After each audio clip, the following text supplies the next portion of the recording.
Okay.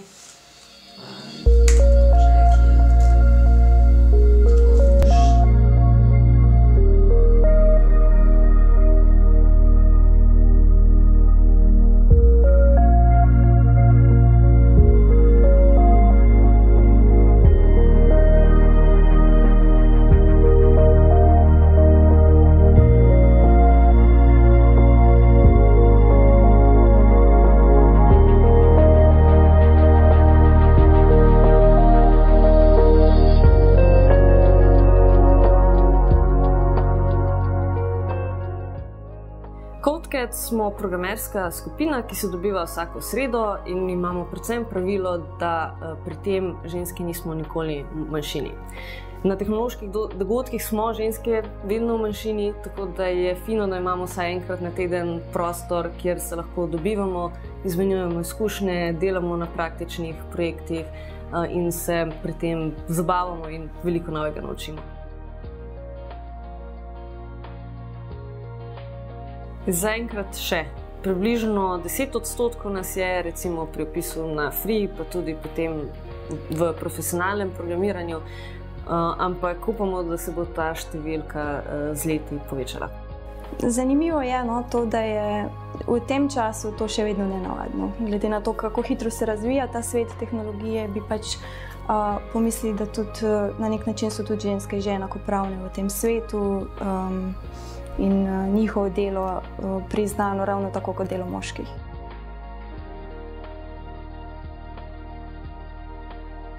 Ja, veliko žensk, pa tudi moških je prepričanih, da programiranje ni poklic za ženske, ampak mislim, da smo z zanimanjem za brezplačne programerske delavnice za ženske te stereotipe v bistvu počasi rušimo. Ja, pač rušimo te stereotipe.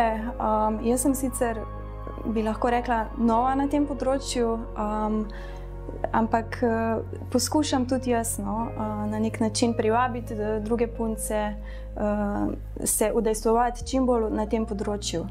Tudi, naprimer, zdaj se bo dogajal webcamp, kjer je letos prvič, da bojo tudi ženske govornice, tako da smo pravzaprav zelo ponosni na to.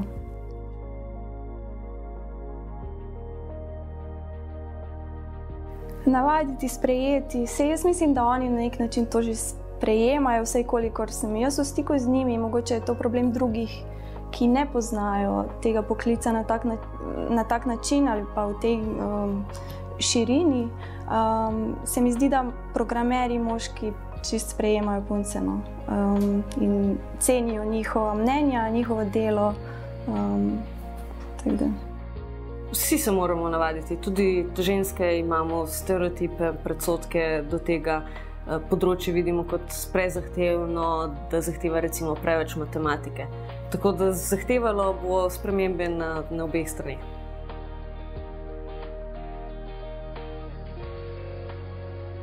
Kot uporabnica velikokrat se zasledim pri kakšni aplikaciji, da ni tega ženskega pogleda, da se ne upoštevajo ženske potrebe, ker so pač očitno programerji bili sami moški. Tako recimo v aplikacijah za sledenje aktivnosti ali pa teže ponavadi manjka možnost vpisovanja menstrualnega cikla, kar je v bistvu nekaj, kar vse ženske potrebujemo. Ja, seveda, ravno tako pač zaradi tega, ker je premalo žensk na tem področju, v teh poklicih, ni toliko mnenj, pogleda ženskega in njihovih prispevkov pri razvijanju teh aplikacij, ki bi mogoče bile prijaznejše in primernejše za ženske, če bi pač žensk bilo več. Smo v bistvu zelo pestra skupina. Večinoma so to recimo študentke, pa tudi malo starejše ženske, ki so pri svojem študiju ali delu ugotovile, da jim manjka tehnoloških znanj oziroma se zanimajo za ta poklic. Tudi nivoji znanja so zelo različni, predvsem pa je pomembno, da ima kot udeleženka CodeCats ali udeleženka delavnic, interes nekaj narediti, veliko trme, potrpežljivosti, pa tudi časa, da se temu posveti. Jaz sem se sama lotila tega programiranja oziroma nekega oblikovanja v teh jezikih in sam je zelo težko napredovati. Tako da jaz spodbujam vse punce, ki si tega želijo, da poiščejo skupine, da se udeležijo delavnic, zato ker v skupini je veliko lažje napredovati kot sam. Vedno imaš nekoga za vprašati, tudi druge poglede. Recimo v CodeCats jaz sem arhitektka po izobrazbi, nekatere so, ne vem, novinarke, matematičarke, pravzaprav iz vseh vetrov nabrane in tako se pa tudi lahko razvijajo zelo zanimivi projekti.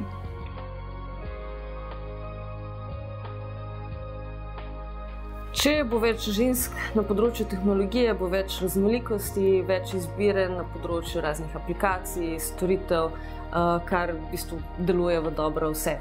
Pa tudi ekipe, ki imajo ženske v svojih ekipah, delujejo boljše, imajo različne poglede in lahko to prinese tudi podjetju konkurenčno prednost.